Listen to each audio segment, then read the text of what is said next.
Hello everyone, welcome to the Age Group Triathlon podcast. My name is Simon Olney, I'm a professional triathlon coach. In this week's episode, I'm going to be sharing with you some advanced open water skills. Now, there's an awful lot out there about how to prepare for your first open water swim because it's a huge step. It's a massive mistake that a lot of new triathletes make is underestimating the jump from pool swimming to swimming in open water. And so, last April, I recorded an episode on how to conquer your first open water swim. So that's episode 24.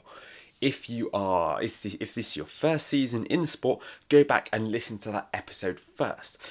But if you've been in the sport, if you've done a few races, even if you've been in the sport for several years, you may be thinking, how is it that I can improve my swimming? How is it that I can get better in open water?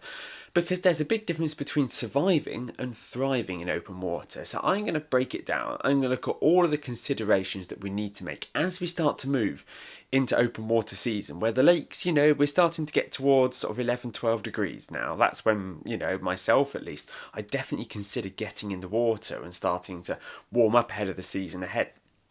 So I'm going to share some tips with you. Some of them are general skills, some of them are race tips, but let's peel back the curtain. Let's really have a look at some of the tips that sort of set the average open water swimmer apart from the kind of swimmers that will blast past you and lap you on a 2-lap Ironman course. First one I want to cover, judging by the fact that it is still April, is cold water. Now, this is something that is very easy for you to say, it's too cold for me to get in. And I'll be honest, if the water temperature is probably under about 12 degrees, I'm not probably getting in myself. But even if it is around, sort of 11 degrees into 12, I'll be down the lake. I'll be there in my wetsuit. Now, you can get thermal wetsuits that have got this panelling inside that were designed to reflect the heat back at you. I've never used one. I imagine that if you were doing sort of one of the extreme triathlons where you are going to be swimming 3.8 kilometers in a freezing mountain lake, this is definitely the sort of scenario where I would, I want to have every tool at my disposal, which would include a thermal wetsuit. These races also sometimes allow the use of gloves and booties, which normally are banned because they give you a larger surface area. It's like using a very small paddle on your hand, as it were. But when we are getting used to the acclimation in the water, then this is really imperative. Now, there are lots of races which are in early June. So one race that I'm involved with, the Cotswold 113, it takes part on either the first or the second weekend of June, generally speaking. And as a result, the water's really quite cold then. And you cannot afford to say, I'm going to wait until the water gets up to 15 degrees before I get in because I don't swim at anything below that. Because you may not actually get a swim in before the race, and that would be an absolute disaster. So it is really important for us to, especially if we have an early season race, to find a way to swim in the cold water. Now, just because gloves and booties are banned on race day doesn't mean you shouldn't use them in training. If we are just trying to get ourselves in the water, get acclimated, if we are trying to make sure that we don't feel as cold on race day, if at the moment it is about 11 degrees, say, let's say 12 degrees.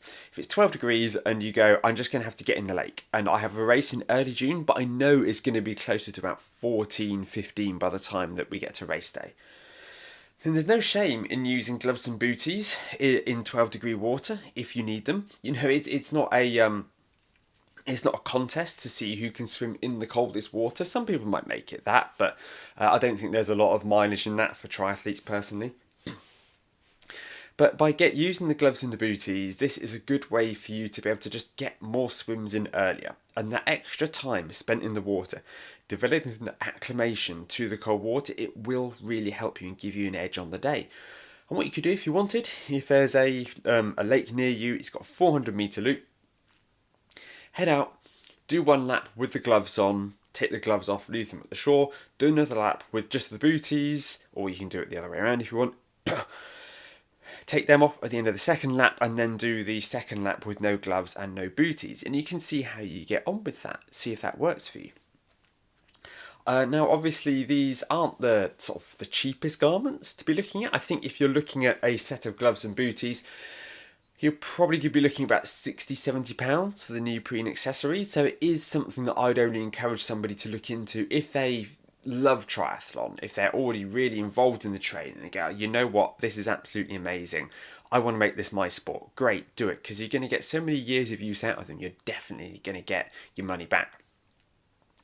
Whereas if you have, especially if it's an Ironman race, say that's later in the season, I don't think it's worth spending that extra money for what may only be 1 or 2 swims in the year if your race isn't for a good sort of 3 or 4 months anyway. So you do have to weigh up the cost versus the benefit here, but these neoprene accessories are really helpful.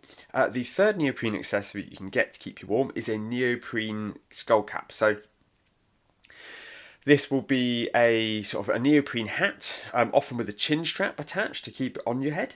And this will help keep the worst of the open sort of water, the colds associated with the open water off of your head. The thing I struggle with the most when I get into open water is the ice cream head. And if you've been swimming in open water long enough, you'll be very familiar with this. I think we've all done this when we take a big bite of ice cream and we end up with a bit of brain freeze. And this you can get exactly the same in the open water. And the first swim of the year that I do, every year, broadly speaking, unless I leave it a little later, unless it's going to be about 14 or 15 degrees. First swim every year, the first loop is always a bit stoppy-starty, as I am swimming along and I just can't take the cold on my head anymore. And I stop, I break the surface of the water, tread water for a moment, get my head and my breath back, and then go again. And normally it takes me sort of a few hundred meters to get into the groove, and then after that I can get on with it quite well. But I can't afford to do that on race day. As much as anything else, I don't want to be stopping. But also, if you were in a race behind another swimmer and they just suddenly stand up, that's a problem. So I'd really encourage you to get used to, to pick up a neoprene skull cap if you're going to be swimming in cold water, because they are race legal. Yes, you can use them in races. I don't even believe there's any temperature stipulation on which temperatures you can and can't use them in. So whatever the temperature is, you can use them. Now, I would recommend against using them especially if the water's over like 16, 17 degrees. Because you are going to start to overheat a little bit when you're swimming in that. It feels really cold when you first get in.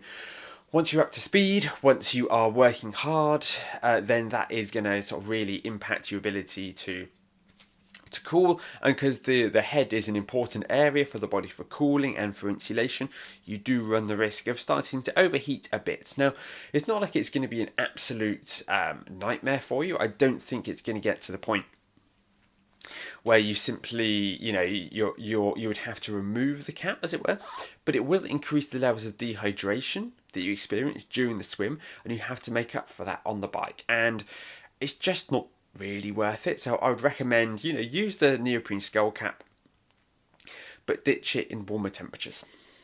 The other piece of advice that I have about cold water is not to overthink it. Now, it is quite common for us as age groupers when we're not as conditioned to swimming as others. Now, if you look at some professional athletes, those who come from a really strong swimming background, they're used to jumping in freezing pools at 5 a.m. every morning. And for them, it's no big deal. Whereas for us, depending on the background that we come from, it may be, a bit more of a shock to the system. And amateur athletes, they can find themselves refreshing the water temperature ahead of race day every couple of hours, hoping they'll see the temperature eke up just a little bit more to put their mind at ease. But the fact is, this is just gonna live rent-free in your head. You're going to overthink it, and you're swimming in the water regardless. Like the different, you could say, there's, even if you were to say, well, I get in if it's 12 degrees, but won't get in if it's 11.9. That's madness. Don't allow it to live rent-free in your head. Once you get in the water, once you get up to speed, that is going to make a huge difference. When you're getting in the water on your own in a training session, then it is it's a bit more intimidating, because You will sort of wade in, you'll feel the water get into your wet, so you go, oh, that's cold. And then you get up to your nether regions, you go, blimey, that's cold. And it just keeps getting, worse. And it is really sort of a bit of a trial by ice, I should say. It really is going to take a lot out of you, getting into that mindset. And you're almost defeated by the time that you put your face in the water and start swimming. The more time that you spend faffing and overthinking it, now you should never rush into cold water, but you equally shouldn't sit there dilly-dallying along for too long. Now, when it's race day, it is a bit different because you are on the clock as much as anything else, and you will have less time, less sort of time to overthink it and fiddle around with your goggles and your cap and all of that.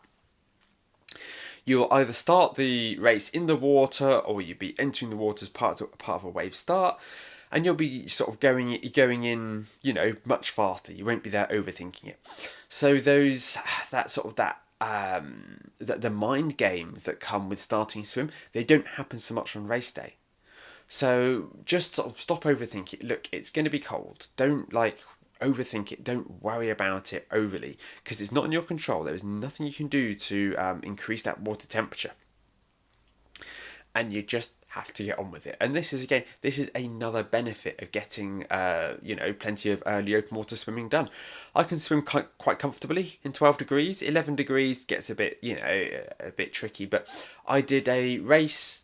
It was half iron distance, and the water temperature was 13 degrees, and people were talking about how cold it was, but for me, I knew I could do it because I'd swum in colder water before.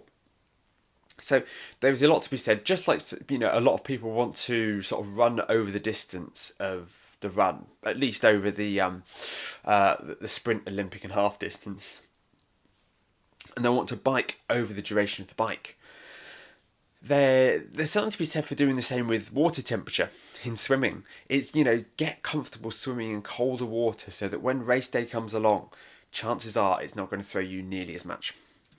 So let's have a look now at the different types of race start that we can get. Now, there are primarily 4 different ways of starting an open water race. Okay, you've got your mass start. So everyone gets in the water at once. They sit there treading water, a hooter goes off, and everybody starts swimming. You have your pontoon start, where professional athletes will normally start on a beach. Not on a beach, standing on a pontoon, and they will dive off the pontoon when the hooter goes. Now, if we are age group athletes participating in these races, they're not doing a dive start for age group athletes. They are going in the water, sort of getting into water and holding onto the pontoon, and then the hooter goes and we start swimming.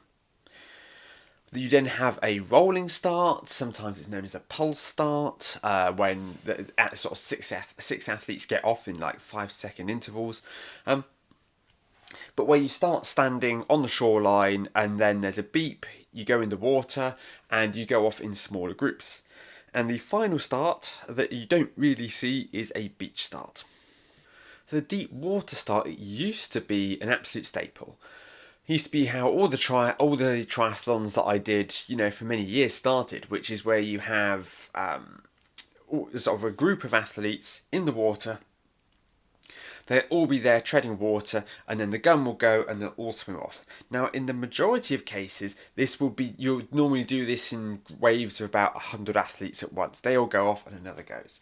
There were in days gone by sort of races that did what was called a true mass start, where every single athlete, professional and age group in the race, they would all be there treading water, an absolute throng of bodies, and the hooter goes and everybody starts swimming at once. And this is quite a spectacle if you see it. Now, I believe that Ironman New Zealand is the only race that does a true mass start these days. I'm happy to be wrong on this, but they really have become sort of a thing of the past. I think because they were so intimidating for weaker swimmers, and at the advent of the sport, the people who were participating were stronger swimmers. I think in the US, and southern hemisphere, there is a much stronger swimming culture in sort of New Zealand and Australia and areas like that. Whereas when the sport became bigger in Europe and you had a lot of people who learned to swim just so they could compete in triathlon, such as myself, the idea of taking part in an enormous mass start like that put a lot of people off the sport. So they took this enormous mass start and made it into sort of smaller sort of mass starts, for want of a better term, and where they went off sort of in large waves. Now, when you're doing one of these starts, which have actually, they disappeared during the COVID period where everybody had to be spaced out, but they are making a bit of a comeback in recent years where lots of races are now including a mass start, which sometimes is optional. But I quite like it because you get a pecking order. Now, for a lot of sort of wave starts where people go in waves, or people are just they're sort of in a line waiting to get into the water. People just sort of line up, and it's the ones who are closest to the water who will start the swim first. And this is fine, but a lot of the times you will have a lot of nervous swimmers who will want to be, at the swim start early. They want to make sure they're prepared. They can't afford to be running late. There's a lot of unknowns, so they need to make sure that they're in control of what time it is that they appear at the swim. So they're really early starting their swim, and as a result, they are often then the first in the water, which is a bit of a problem because they're then going to get overtaken by faster athletes. And in the process, they can often be swum over, where a faster athlete will unintentionally, 99% of the time, actually just sort of swim over and half drown another swimmer who's sort of in their way because they didn't see them. Now, if you are at risk of this, then it is worth, if you find yourself further towards the front of a race than you'd like, or just generally, I do it all times, is I make sure that I really sort of have a bit more of a kick with my legs. If you are kicking your feet as you swim, just those little flick upwards with your feet as you're swimming along, then that creates bubbles in the water, which helps swimmers behind you go, oh, there's a swimmer, let me move around them. If you have listened to somebody off the internet who says, oh, you don't need to kick your legs in the triathlon, you need to save them for the bike and the run, and you're not kicking, you are going to there's a much higher chance you're getting swum over, bumped into, and that, because people just don't know you're there. You will have a wetsuit on most likely, and it's really difficult for a lot of swimmers to be able to spot, a pair of feet when they're swimming along, because they're thinking about their own race. So when you have a mass start, you have the faster swimmers at the front and the slower swimmers at the back. This seeds everyone out. And there's also something to be said, actually, for the kind of the immediate drafting effect that you get, because you will be around swimmers, hopefully of a similar ability, and you can immediately be on their feet and getting a little bit of a ride. Now, a big mistake that people make during a mass start is that they will be sort of quite bunched up in a group, and there's that part of them that goes, oh, I want to be as close to the swimmer in front as I can be so I can get the draft off of them, or just be that bit further forward in the pack. This is a terrible mistake, because as soon as the gun goes off and everyone goes horizontal and starts swimming, where do you think that person's legs are going to end up? If your answer was in your face or your chest, yes, you would be correct. So I recommend that you just sort of sit a little bit further back, and what you do is you stake a claim to your piece of water. Once you get into the position, I want you to just sort of lean a little bit forward in the water, so you're floating on your chest and going, this is my piece of water. Your legs just sort of slightly apart, but your arms, you're doing a sculling motion. So that sort of thumbs up, thumbs down, as if you're mixing water together. Have a look at some videos on sculling on YouTube and the like if you're not familiar with it.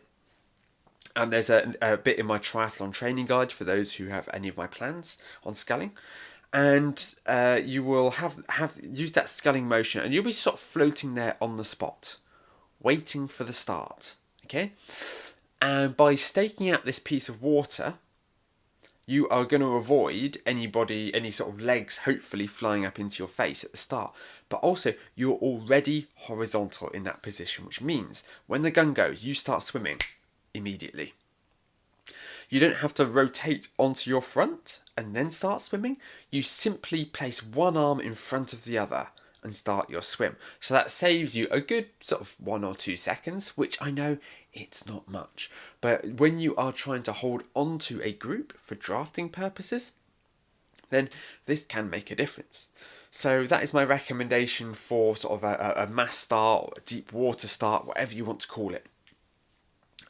When you are in a group, and if you are in any doubt, just start a little bit further back or to the sides to make sure that you don't end up getting swamped by faster swimmers.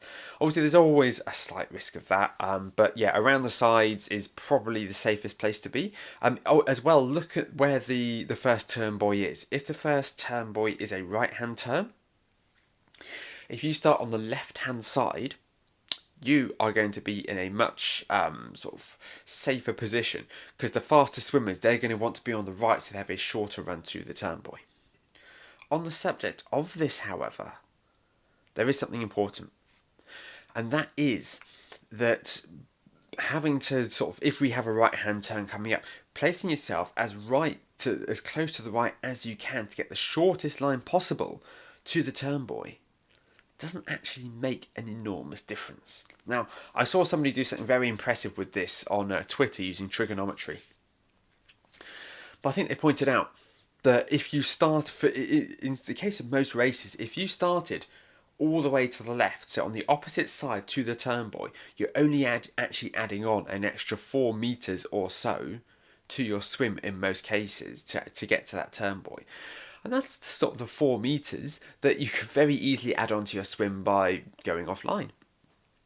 So we need to ensure when we're lining up, if there is the ability to be able to start in line and have like a clear run to that first turn buoy, take it. What I don't want you to do is I don't want you to find yourself really sort of crushed up against other swimmers and ending up, getting 7 bells knocked out of you at the start, because you want to be as close as possible to the turn buoy. In fact, that's probably going to slow you down more than just starting a little bit to the left. Looking at the pontoon start, which we touched on, is that where you have no choice, broadly speaking, where it is that you start. You will sort of walk down onto the pontoon, and normally the athlete at the front of the queue will be the one who will take the position that's of their choosing, or sometimes they may be sent all the way down to the end. And there really isn't a huge amount to overthink here, but what does make a pontoon start different is that it is not self-seeded in any way. The average pontoon, I think, has around about like 30, maybe 40 spaces on it. That's sort of the average field at a professional race. And you normally get the pontoon starts if you are there at a sort of a world triathlon race, and there's a age group division. So the pontoon will reflect the pro field. And it's about an average size for a pro field, and then everybody will go off. Now, there is no sort of self-seeding of faster swimmers here, slower swimmers here. It is a bit chaotic, but you do have to think to yourself, well, all these swimmers are here, and in the ideal world, it's kind of in everyone's interest, in a way, for everyone to kind of converge into a big ball, because that is best for drafting and swimming, and everyone will start, the ball will start to appear on the racing line as people are heading towards that first turn. Now, I still remember it was 2013, I think. It's 2013. When I went to the World Triathlon race was in London, and I went there and I was at the pontoons. They did a pontoon start there, and the gun went off and everybody went flying away from me, and I was sat there and I just felt myself absolutely in the middle of nowhere, going backwards and thinking, I really haven't got this swimming thing down, have I? Like, everyone is shooting off ahead of me. And so if you're a slower swimmer, you don't need to worry so much because they will gap you and you will find yourself in your own space in the water, just sort of getting on with your thing. You don't have to worry about being swum over immediately. However, you do need to take into consideration that there's going to be, in another kind of like 5 minutes, there will be another wave of athletes that are going to enter the water and are going to start charging after you. So in these situations, you have to be aware of, additional waves that will be coming up behind you, and it may be beneficial for you to swim offline a little bit in some cases to avoid being absolutely mowed down by the faster swimmers behind you. A lot of swimmers, they try to be very conscientious, they try to avoid swimming over other swimmers, but sometimes, again, especially if you're not kicking, it just can't be helped.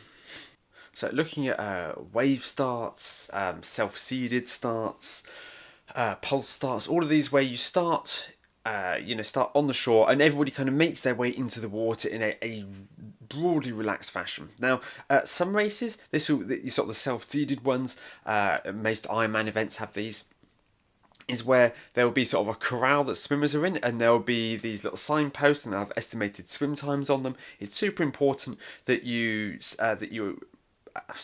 follow these self-seeded start times. What I don't want people to do is, if somebody is a 90-minute swimmer, is to line up at around that sort of 1 hour 10 mark and think, you know what, I'll get a little bit of a head start to give myself some extra time, because that's not how it works. The clock only starts when you cross the start line.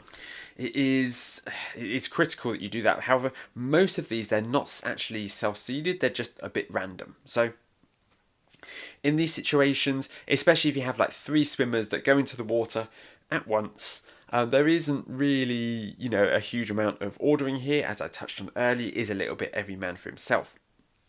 So you just need to sort of take it as it comes here. There's no real tips that I have for you.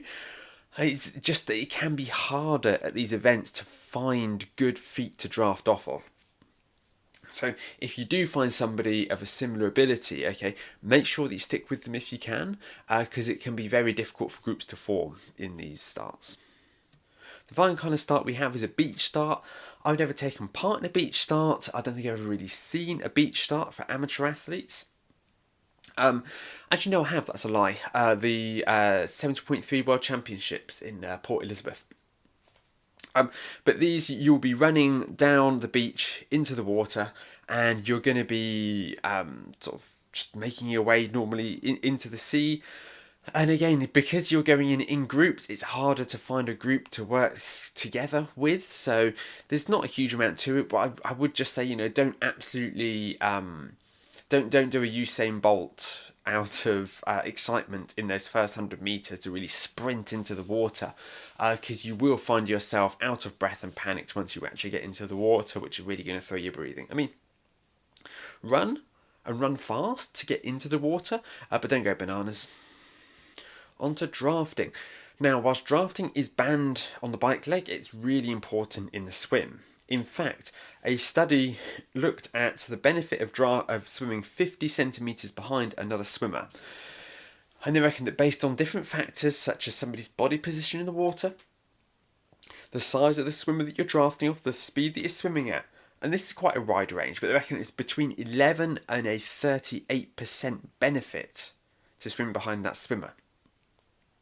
Another study reckons that by swimming behind another swimmer, you can be 3.2% faster, which actually equates to 40 seconds per 1500 metres.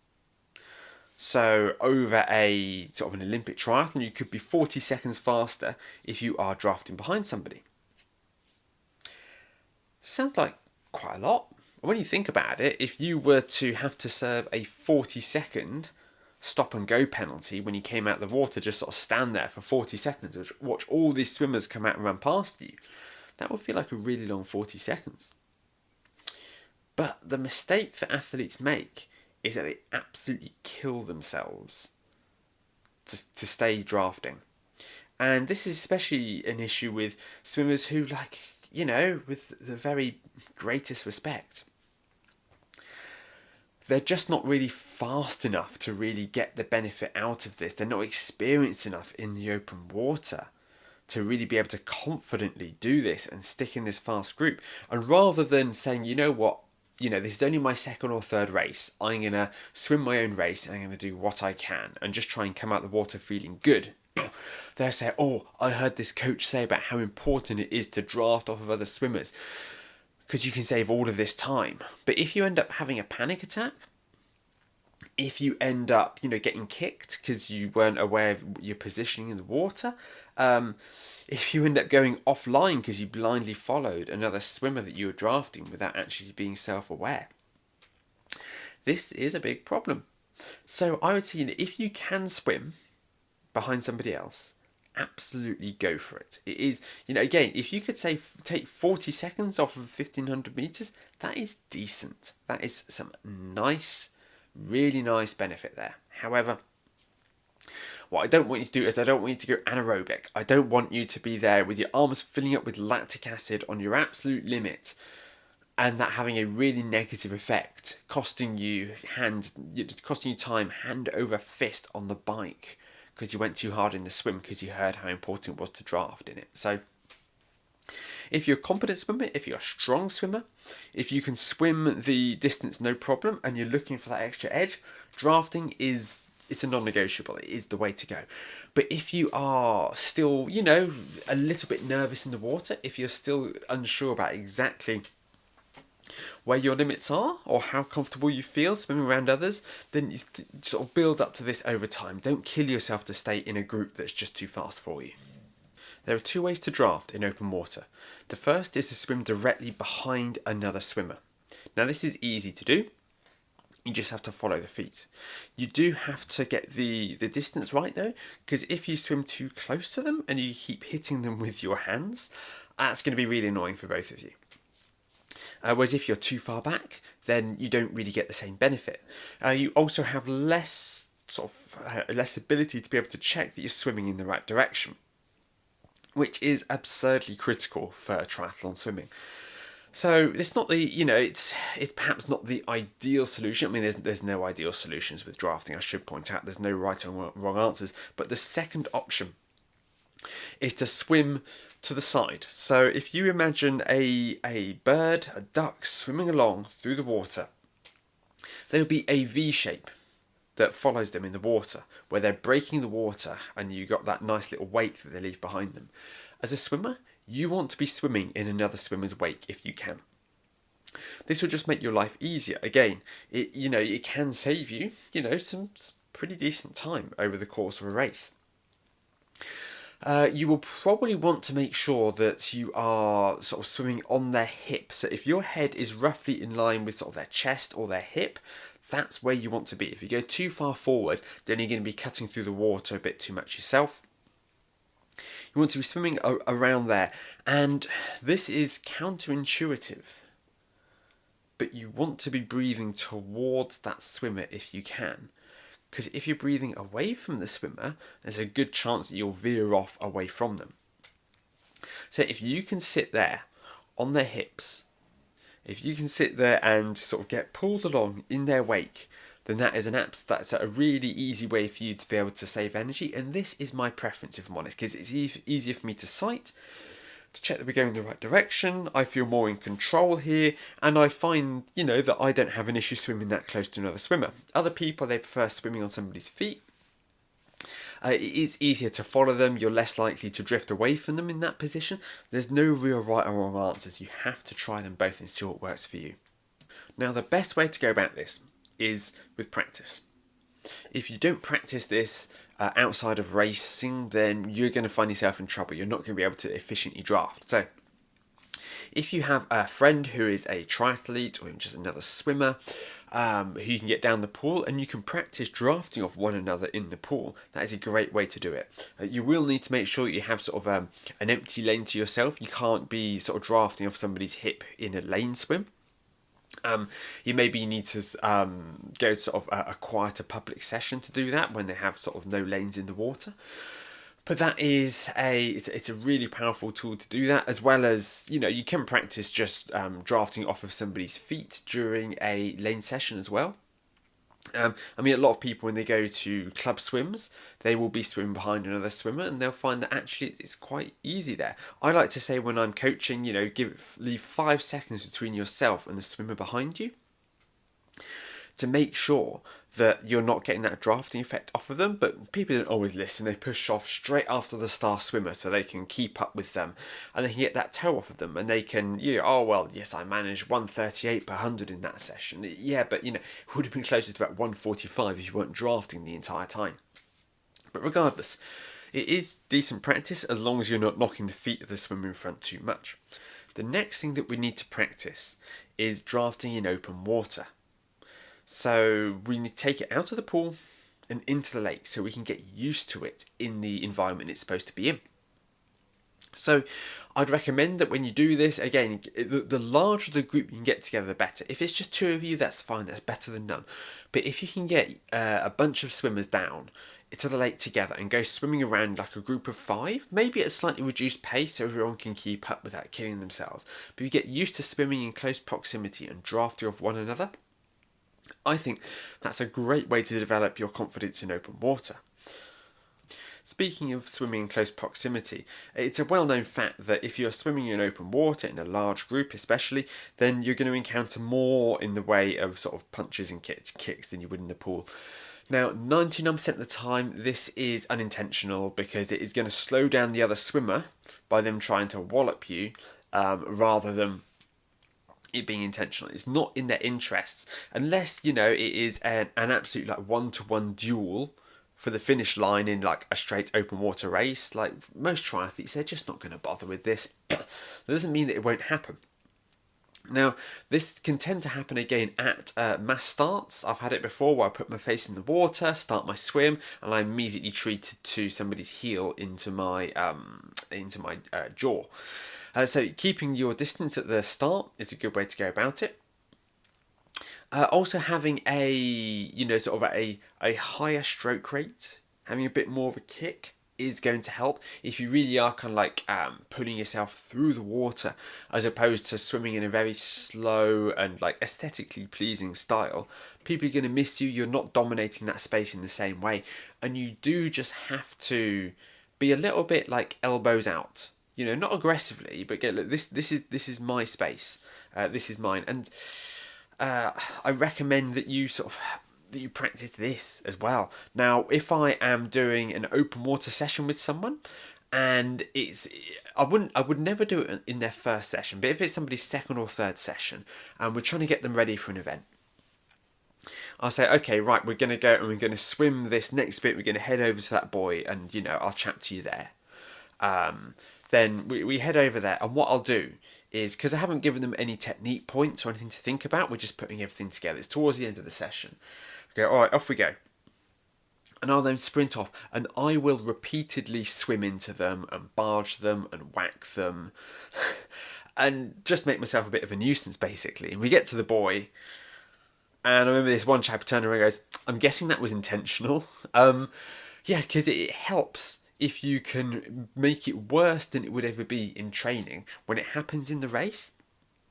And it's not going to be as much of an issue. Now, one of the reasons people get thrown by this so much is because they're already struggling to contain their anxieties and their fears in the open water. They're already struggling to stay calm. And when they get a kick or a knock, then that just sends them into a bit of a spiral. And it's okay. I get it. But if you can introduce this in your training, when you start to feel a bit more confident, if you can swim in close quarters with other people where you are going to be exchanging arms and legs a little bit, then that is really going to help you on race day because it won't throw you as much. I remember London Triathlon a few years ago. Well, I say a few years ago, it was over 10 years ago now. I was swimming behind another swimmer, and I was quite new to open water swimming myself, so I was quite towards the back. And I remember I brushed the toes of a swimmer in front of me, and he must have thought a kraken came up from the deep. He went bolt upright, and I had to kind of like swerve around him and get around because he just couldn't cope with the idea of somebody touching his feet. The more that you expose to this in training, the more you swim in open water in groups, then that is really going to help you on race day. Next area I want to cover is sighting. Now, sighting is incredibly important. is so important. I remember, I think it was the same London Triathlon actually. I remember swimming along and I swam into a kayak. I think, what on earth is a kayak doing here? And it turns out that he'd actually seen me. I must have been 40 metres, I think, off of the race course at this point. And he had seen me and gone, oh, here we go, this is a good one. And he had to kayak over me and place his kayak between me and where it was that I was trying to swim, because that was the only way to stop me. Because I was new to open water swimming, and I got into a rhythm, and I wanted to keep that rhythm, and I just didn't sight enough, and I ended up swimming so far off course. I must have added 100 meters onto my swim, if not more, from swimming off the line at various other points during the course. Probably turn that swim from 1,500 meters into 1,600, maybe even 1,700 meters. I mean, it's bonkers to add on. If you're on the bike course, you can go, oh, there's a little detour here down a side road. Let me take that. You'd think that's crazy, but when swimming in open water, it's so easy for people to neglect sighting and end up adding unnecessary distance onto their swim. Now at the time, I was still improving with every race. I was still learning really fast, and it wasn't a huge issue. But if you are trying to excel, if you're trying to set a personal best, if you are trying to be an advanced open water swimmer, you cannot afford for this to happen. You need to make sure that you're sighting. Now, when you sight, when you lift your eyes or your face out of the water to look where it is that you're going, you need to incorporate this with the breath. And now what I do is I breathe and then I sight and I put my face back in the water. Equally, you can sight, breathe, and then put your face back in the water. The order that you do it doesn't matter, but I recommend you try both to see if one really works for you relative to another. And sort of see which is that works for you with your rhythm, with your swimming. And when you sight, ideally, I just want you to lift your eyes out of the water. Show me this crocodile eyes. Just lift the eyes out of the water so that you're lifting your head as minimally as possible to see where it is that you're going. And when you do this sighting, to give a little harder kick, just a couple of harder kicks, to help make sure that your feet don't sink in the water as you do so. And if you do this, and if you sight, I say every kind of 50 metres, I reckon I sight, every 50 to 100 metres, the more balanced that your stroke is, the less of a crossover that you have in the stroke. If you breathe to both sides, this will reduce the amount of sighting that you need to do. If you're a new swimmer, you may need to sight more often. And in some cases, it can be really difficult to sight, to spot the buoy. It can be that you are swimming into the sun. If you could well be swimming into a sunrise and be dazzled by the sun. Maybe you can't see where you're going. It could be that you are swimming in a choppy sea. If you are in the choppy sea, try to sight at the top of a wave or swell as you're swimming through it to see which way it is that you're going. And, you just do everything that you can to try to make sure that you can sight with your freestyle swimming. If you cannot see the buoy, if you can't see where it is that you're going, if there aren't other swimmers near you that are clearly everybody's going in a long snake in one direction, you can break into breaststroke. You can use breaststroke to see where it is that you're going. And this is a really powerful way to be able to see exactly where it is you're going. Just do a couple of strokes of breaststroke to see where the buoy is. If you're swimming in close proximity to other swimmers, please don't do that, because you're probably going to kick them quite possibly in quite a sensitive area. So try not to use breaststroke if you're swimming it around other people, but it is okay if you are really on your own, if you're isolated and you're trying to work out which way to go. It's better to swim a bit of breaststroke. Look around and go, yes, that's the buoy, it's over there. And swim towards it that way. Now, sometimes race organisers don't help themselves. If the buoy is a green or a blue colour, that's really not very helpful. But in most cases, they will be yellow or they will be red, as those really stand out.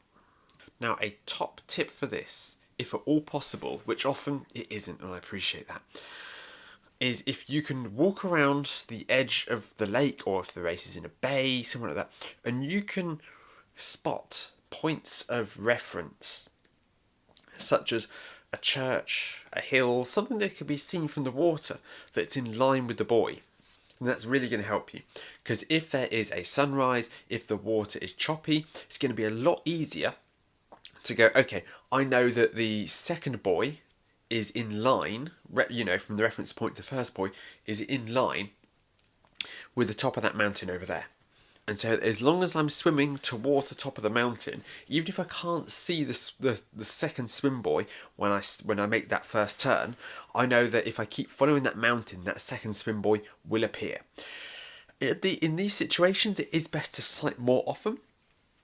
I don't really want to be swimming for more than a few strokes before I've really got a clear line of sight towards the next buoy, because that is how you can end up going sort of very off course there. So really is important to make sure that you don't swim too far when you are sighting just off of landmarks, but it is a really good way to walk around the swim course as much as you can the day before and just try and spot where these turn buoys are and try and really familiarise yourself with the course as much as you can.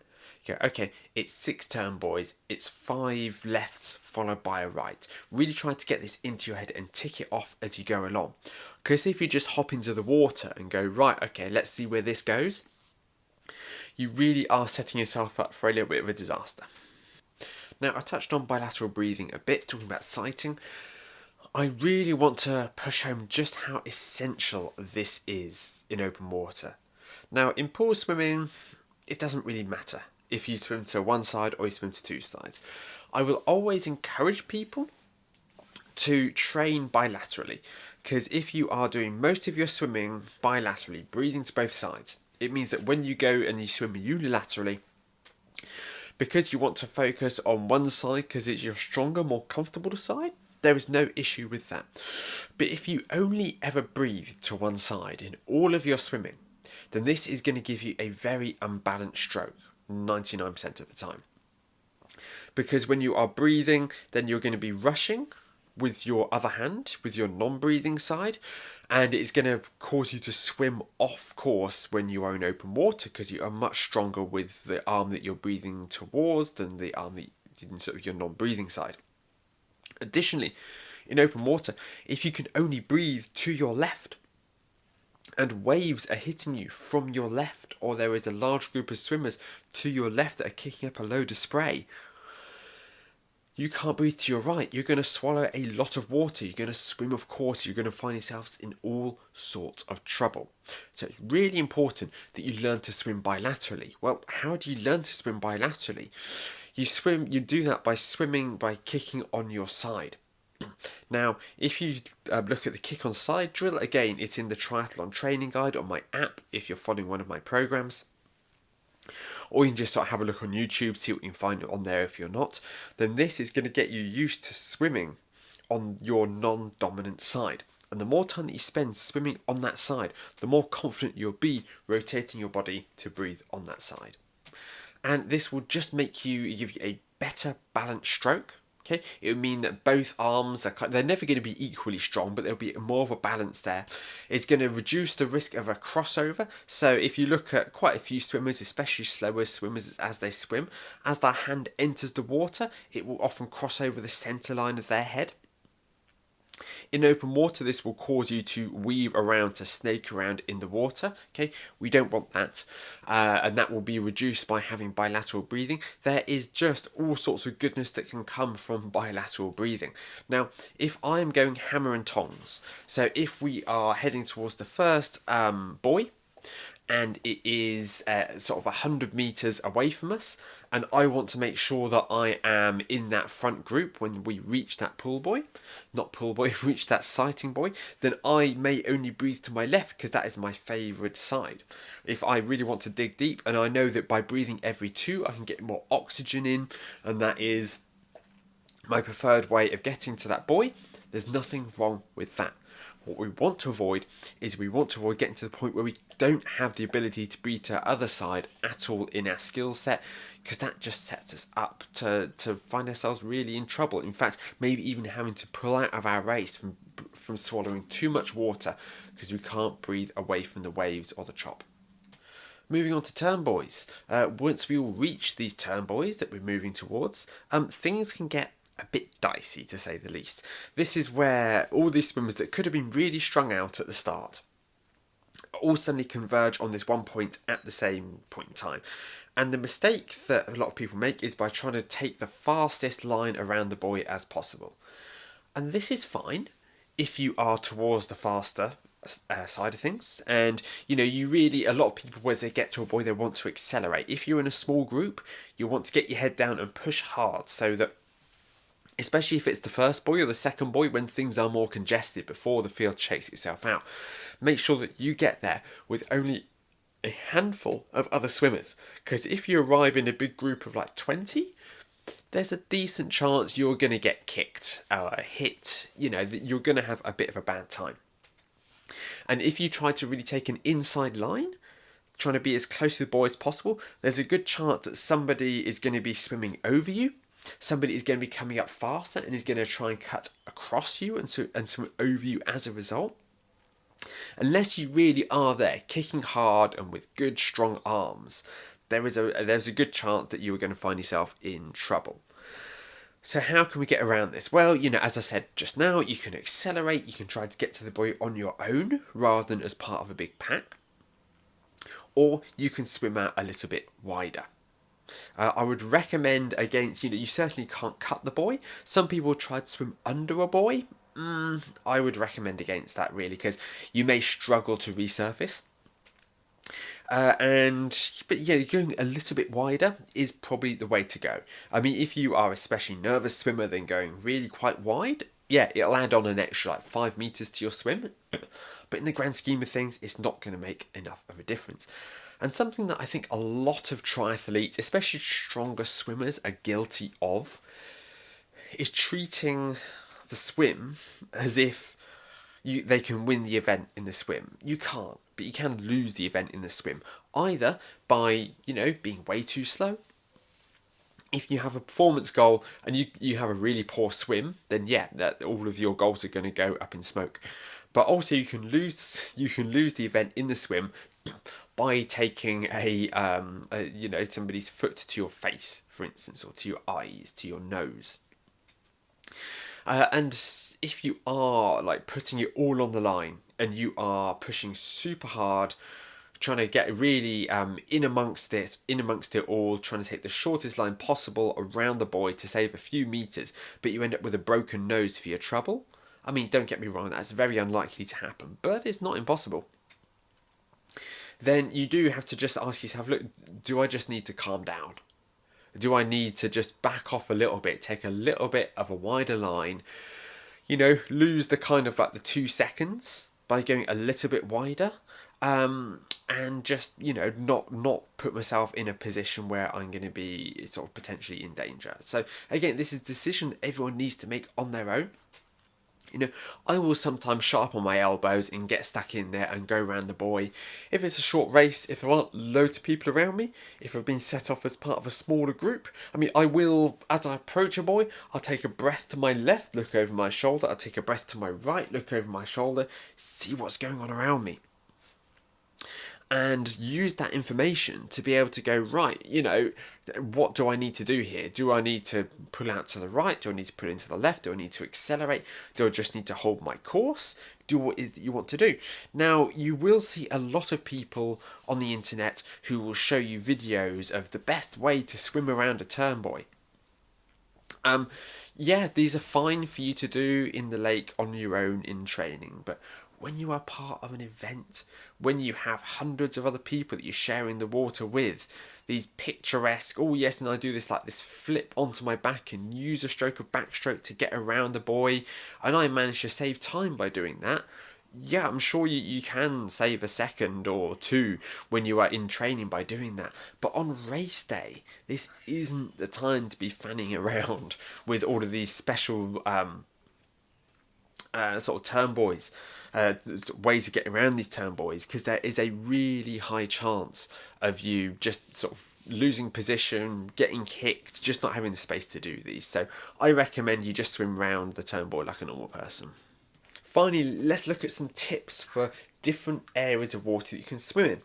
So the most popular, at least in the UK and sort of most of Europe, the most popular sort of area for a triathlon to be held in is a lake. Now, lakes are cold. Lakes are deep, they can feel a bit eerie, you're probably not going to be able to see the bottom, but you don't have waves in the same way. Now you will have chop. You will be around other swimmers and they are going to kick up water around you, and you are going to end up with, a bit of chop. So you may want to breathe away from this chop, but it is going to be an awful lot more pleasant, easier than if you were swimming in a sort of a really tumultuous ocean environment. So swimming in a lake, it's a little more predictable. The water temperature, it can be colder. Now, because a lake is a small body of water, it tends to lose temperature quite quickly, but as a result, it also gains temperature quite quickly. So this time of year, in the spring, then the lakes are going to be the ones that are going to be warming up fastest, because they're a smaller body of water, we start to get some direct sunlight on them, and the temperatures creep up. However, at the end of the season, they do tend to lose the temperature quite quickly, whereas the sea, it doesn't really warm up until the summer, but it does stay warm until the autumn. Sorry about the whine in the background, my dog's getting quite upset that we haven't gone out for our W just yet. But we're going to finish this podcast first, aren't we, Poppy? Yes, we are. So that is the main consideration sort of in lakes, is the temperature. There's not a huge amount to worry about. I mean, apart from not being able to see the bottom, which, isn't a great feeling. It's what I really struggle with. Everybody has something that they're worried about when they're open water swimming. For me, it's not being able to see the bottom. For some people, it's wildlife. For some people, it's more the temperature. There's lots of different things that are going to impact us. But for me, it was not being able to see the bottom. But I had to remind myself, you know what? I don't really want to see the bottom. You don't know what's down there. In fact, you probably don't want to know what's down there. So, it can be a bit of a blessing in disguise. But if you do go out swimming somewhere with like clear water, gravel pits, where it is really nice out there, and you can see quite clearly, then that can be quite reassuring, especially if it's quite a shallow body of water, you can sort of stand up in. But it's very predictable for the most part in lakes. So, yeah, and reservoirs as well, I would class this as. So I'd say for the beginner, this is probably the best place to start. Sticking with our freshwater theme, we have rivers. Now, it's relatively unusual for a triathlon to be held in a river, but it's not unheard of. Now, if you have the choice, and this is a big if, because it depends on where the buoys are, it depends on how wide the river is, all of this. The current of the river is always going to be stronger when you are in the centre. So if you are swimming downstream, you probably want to be in the centre of the river, so you get this nice little push as you're swimming along. Whereas if you are swimming upriver, you probably want to be to the sides where the current is going to be the weakest. Other than this, there isn't an enormous amount to contend with. One thing I would recommend, especially if you're in the UK these days, is that you do your absolute best not to inhale any water when you're swimming in a river. Because not only do you not really know where this water has come from. So there's a saying when you are up in the mountains that you should never drink straight from a stream, because even though you may think, wow, this is so close to the source, it's so clear, it's so beautiful, this water, there could be a dead sheep lying in the middle of the river 50 meters up. So you never know what else could be in there. There's all sorts of diseases such as veil disease that can come from rodent urine that can be washed along in a river, and it's because the body of water of a river is more concentrated than a lake or the ocean. There is less areas for this bacteria to be sort of diluted in. So you do have some additional risks there. I did mention the UK because I don't know about other countries, but we do have an issue with companies discharging raw sewage straight into our rivers. And this is part of sort of an overflow strategy when the sewage system can no longer handle the amount of sort of waste that is in the sewers, and they will have to do an emergency discharge into the river. Now, I would always recommend checking the different water bodies, see whether they're safe to swim in. I do believe on the internet you can find different pages, certainly for the coastline. I'm not sure how it works for rivers, but you can see if there's been any emergency discharges within the last sort of several days, and that can influence where it is that you swim. Now, a race organiser, obviously they have a duty of care to swimmers. They'd be quite likely to cancel the swim if there had been a discharge recently. But for your training, I do recommend that you don't just sort of hop into any river and start swimming without just, having a check, see where it is that you are, what's around you. And just do everything that you can really to avoid drinking in water. I wouldn't choose to swim in a river in this day and age if I, had no other choice. The final freshwater environment you find yourself swimming in is a canal. And this is very rare that you find yourself swimming in a canal. But if you are swimming in a canal, you can find yourself quite penned in against the walls of the canal. So this is something to consider. I know Challenge Roth and at least 2 Ironman events I can think off the top of my head have canal swims. Nothing inherently wrong with it, but I would recommend, if you can avoid finding yourself pushed up right towards the wall of the canal, I would recommend that, because you don't want to be hitting the canal with your arm as you are swimming along. Now this brings us into the sea. Now a lot of race organisers, they will differentiate between an ocean swim and a bay swim. So an ocean swim will be more out in the ocean, whereas a bay will be a much more sheltered swim. It could be in a harbour, for instance, or it could just be a natural bay.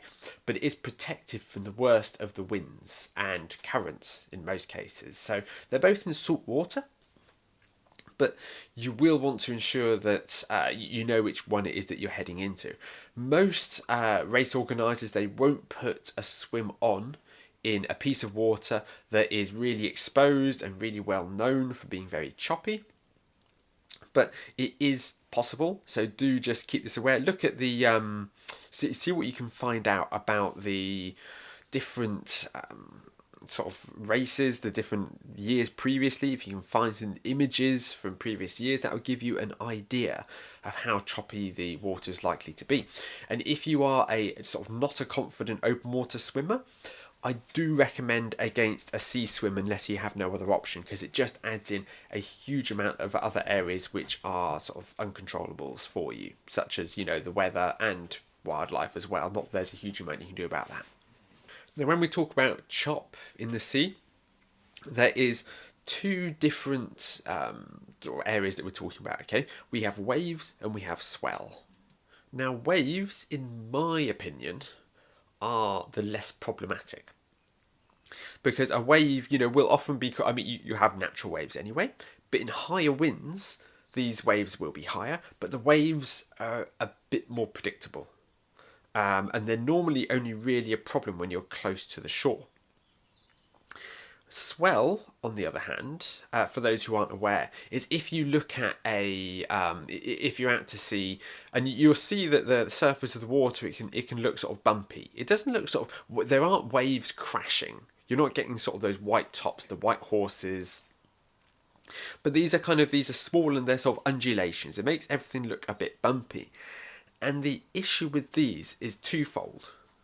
Firstly, if you are swimming in swell, it really makes it difficult to sight, because if you're at the bottom of the swell, then you're not going to be able to spot the turn buoy, and that is definitely a problem. The second issue with swell is that in a lot of people it causes motion sickness, and you do hear about people who are, who do unfortunately end up losing their breakfast on the waves.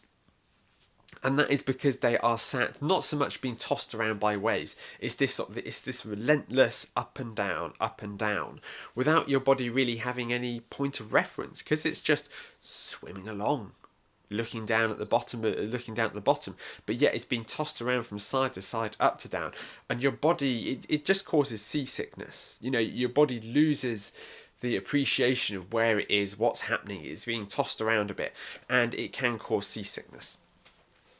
Which, if nothing else, obviously, hopefully you don't end up losing your breakfast.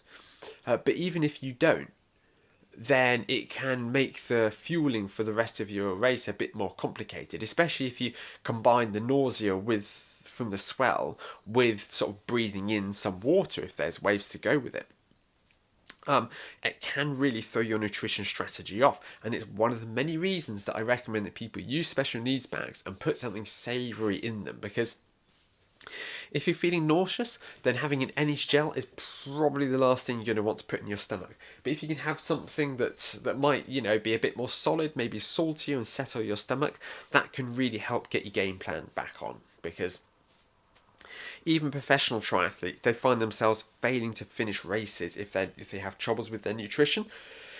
And experiencing nausea from swimming in swell is one of the causes of this. So if you think it could be a bit of a choppy swim, really lean into having something, maybe even in your sort of a transition area or your transition bag, something that's a bit more solid that you can have that might help with that. And even think about taking some anti-seasickness medication or using anti-seasickness bands even when you're swimming, if you think this might be an issue. Waves are still very problematic, though. I'm not downplaying the significance of waves whatsoever, especially if the waves, are really quite high. Now, if you do find yourself, standing on a beach thinking, right, I've got to go in there, and there's a lot of waves, I really do encourage you to swim under the waves. Now, this can be sort of hard to get your head around, but if you are trying to swim through the waves, you're going to get knocked around a lot more. Whereas if you can sort of swim under the waves, if you can do a dolphin kick, like sort of the kick from butterfly, that can really help. But equally, sometimes you might even want to, if you see a big wave, if you're swimming freestyle, see a big wave coming, just sort of dive down under that wave. And if you probably going to be shallow enough to grab some sand and sort of propel yourself forward using that, rather than trying to swim at that point, that can be a good way to help propel yourself through the wave. Now, there is a chance that if you are really struggling with waves hitting the shore, that you can be swimming along and you'll be hit by a wave and it will push you backwards, and it can be really hard to break through the waves. And at this point, you have to kind of try whatever it is that you can to try to make your way through the waves. Now, this was, I think, Ironman as a race organiser, I think many organisers around the world, they have lost their bottle. And that's the wrong phrase to use, but they are more likely to cancel swims in those kinds of conditions than they were a few years ago. There was a real tragedy at Ironman Island where 2 swimmers sadly lost their lives. I believe the investigation is still ongoing, and the water was really rough. It was too rough for swimming, if you ask me. I had an athlete there, and it did sound pretty horrendous. So I think a lot of race organisers, if the waves are really that bad now, they would rather cancel the swim than put people at risk. However, it is still critical, if you are planning on swimming in an ocean event, that if at all possible, you get some practice in. Swimming in a lake does not prepare you for swimming in the sea. I know this isn't always possible. I know there are some people who live in landlocked countries, landlocked states. It would be a mighty mission for them to make it to the sea. If that's the case, what I recommend instead is that you use up your annual leave if you have to. Get to the race a day or 2 earlier than you were planning to, and just get some practice in that body of water. So most events have a practice swim the day before. It's probably not on the full course, but you get in there and you can get yourself used to swimming around the course. Have a practice with that. But if you get in the days before, now you don't need to go out. You don't need to swim around a fully marked course. You could just be swimming up and down the shoreline.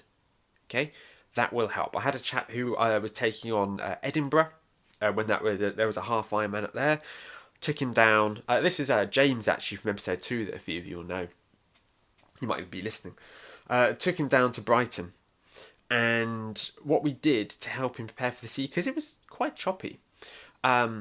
is that we went down, it was a lifeguarded beach, and I went over and I had a chat to the lifeguard and I said, hey, I'm a coach, but we're going to be here. We've got we had our tow floats with us, or at least I had mine, so that they could keep an eye on where we were in the waves. And what we did is we played about close to the shore. I took him in, and because close to the shore is where the worst of the waves are going to be, we practiced swimming through waves. And I reckon we only spent about like 20-30 minutes in the water. It wasn't amazingly warm. But the idea was to expose him to a stimulus which was worse than he was going to experience on race day. So we got used to swimming through these waves. We spent a lot of time swimming sort of parallel to the beach, breathing away from the waves. And he had a decent swim in Edinburgh. Although it was in the sea, and he was nervous before, because I really hit him with that. Obviously, we built up to it a little bit, but because I took him to Brighton, and I really put him through the rinser in the water and got him used to swimming in the waves, there wasn't anything on race day that really threw him. So if the only time that you have to practice swimming in the sea is going to be at the event, if you get there on the Thursday, get in the water, just get used to swimming in that sea water. Then on the Friday, you can have a go at doing what I did then with James, swimming up and down the shore, swimming through the waves. On the Saturday, you can swim around the marked course, which means by Sunday, you're going to feel a lot more confident. Now, while this is a bit of a sweeping generalisation, people who fail to finish the swim, more often than not, they're far from always, they will be the ones who didn't spend the time familiarising themselves with the body of water that they're swimming in, or they just haven't done enough open water swimming. There's all sorts of things, whether it is that you get, really stung up by a jellyfish, whether it is that you swallow too much seawater and you can't stop vomiting. I know that I've spoken to a few people who that has happened to without wanting to put you off. Just, there are different reasons. But if somebody is just not able to make their way around the course, if somebody fails to finish, then chances are they just haven't done enough practice in the body of water that they were due to be racing in. And there are very few people who live close enough to an event to be able to practice in the exact body of water. But if you're going to be racing in a lake, train in a lake. If you're going to be racing in the sea, train in the sea. Try to make, especially as we get closer to the event, try to make your training as sort of representative of race day as you realistically can. So I think that when I drew up notes ahead of the session, that felt a lot more concise than it turned out to be. I did go off track a couple of points there. Hope you found it useful. Hope you found it interesting. Open water, it can be intimidating, but the more practice you get in, the easier it will be. And just practice, practice, practice. I cannot push it home enough. The more time you spend in open water, the more confident you'll be. I'm a confident open water swimmer. Not because of secret tricks that I've picked up, just because I've spent hundreds of hours swimming around in different bodies of open water. And I have experienced much worse in training than I'm likely to experience on race day. And now, when I lined up for a race, I'm not bricking it. And I really want to move people away from seeing the swim as, the simply what you do to get to the bike or just get through the swim. Okay, really invest time in yourself, and the more time that you spend in open water, the more time you spend in the pool, the more you improve, the more you'll start to enjoy it. I remember after my first triathlon, sat in my parents' garden because it was one close to home, looking at my medal from my race that I'd just done, and it had a bike wheel, a pair of running shoes, and a pair of goggles on this medal. I remember looking at the goggles saying, why do I do this stupid sport? Because I had an awful, awful swim. But, I just got on with it. I just cracked on. As much as I hated it, I really applied myself. I, followed training plans, sessions to help me improve my swimming. I did things I didn't want to do. I had an open mind, and I just spent more time in the open water. And, here I am several years later, and the swim is probably my second strongest discipline now. To be fair, some races it can actually be my strongest discipline.